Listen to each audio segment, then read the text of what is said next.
Brandt is one of the roughly 2% of U.S. high schoolers who identify as trans. With his little brother by his side, as he began transitioning at 13, he chronicled bits of it on TikTok, which his family gave us permission to show. He went from long blonde hair to appearing more masculine.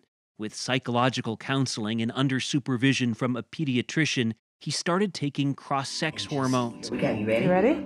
By injecting testosterone. My name is Dylan. This is my voice 1 day on T. This is my voice 2 months on T. Marveling as his voice dropped. This is my voice 7 months on testosterone. My name is Dylan. This is my voice 8 months on testosterone. We first met Dylan at a cafe in Fort Smith, Arkansas, with his mom, Joanna, and 13-year-old brother, Luke. Dylan explained how as early as 4th grade, he'd had confusing feelings that stretched on until his teenage years. I really wanted to cut my hair, like really bad. And so when I did that, that felt really good. And then I held the door for somebody and they said, "Thank you, sir." And I was like, oh yeah, that, yeah, that. This little thing? Little thing. That sir put words to how I was feeling and I was like, oh yeah, that felt nice. And then anytime after that somebody would say ma'am or something, I'd be like, yeah, no, I don't like that. Dylan started homeschooling in 8th grade after being bullied and says it's been difficult reconciling mind and body.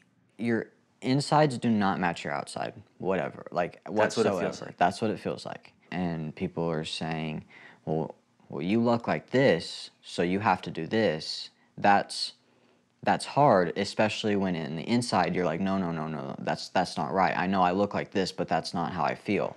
He revealed it as best he could.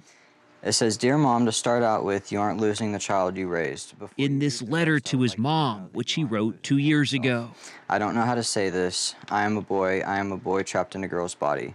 I look at myself and I don't like what I see. I wear the same 4 or 5 shirts because they are loose and it hides my chest area. Every time anyone calls me a girl or says she, her, I get uncomfortable. I feel good when someone mistakenly calls me a boy, your son, or he, him. I'm sitting here thinking... And he even signed it, your son, Dylan. What did you think? I thought back on him as a little kid and just him growing up, that things started to make sense. While Joanna worried how Dylan would be accepted in their small city, she says they immediately began adjusting. We started making the switch to he, him. How was that? It took a little time. It took a little bit of time. Look at this little one. It had been a very personal family journey, at least until March of this year. There's no reason to do that to a child. Puberty blockers on a child. Those are things that we don't need to do. That's when debate was raging over that Arkansas House Bill 1570. You're hell-bent on passing this bill and running it through the rest of the legislature. Also called the Save Adolescents from Experimentation, or SAFE Act, and the ban on Dylan's care, including his weekly doses of testosterone, became real. I understand that you believe you are preventing harm, but just because you believe it does not make it so. When the law goes into effect, it would be illegal for Dylan to be prescribed testosterone, and without it, he would begin to redevelop some feminine characteristics, such as breast growth, whereas other changes, like his deeper voice, are permanent. There were people that didn't know us trying to tell me as a parent what decisions I was allowed to make for my son. And I knew how happy Dylan was and how well he was doing with his gender-affirming medical care that he had been receiving. The idea of that being taken away, I just didn't understand it. The SAFE Act passed through the Republican-controlled Arkansas House and Senate.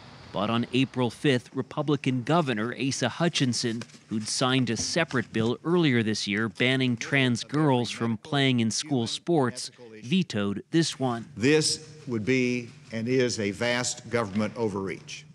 House Bill 1570 is passed, the objections of the governor notwithstanding. The legislature overrode the veto, and the law is expected to go into effect in July.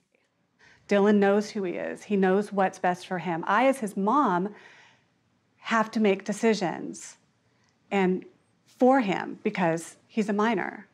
Does some part of you worry that I'm helping make a decision here that this is still a minor, these are now irreversible changes? No, because it wasn't just the two of us. When we started to look into our options of what was going to be best for him, we sought the advice of medical professionals. We sought the advice of therapists. We did not seek the advice of lawmakers because that's not their area of expertise.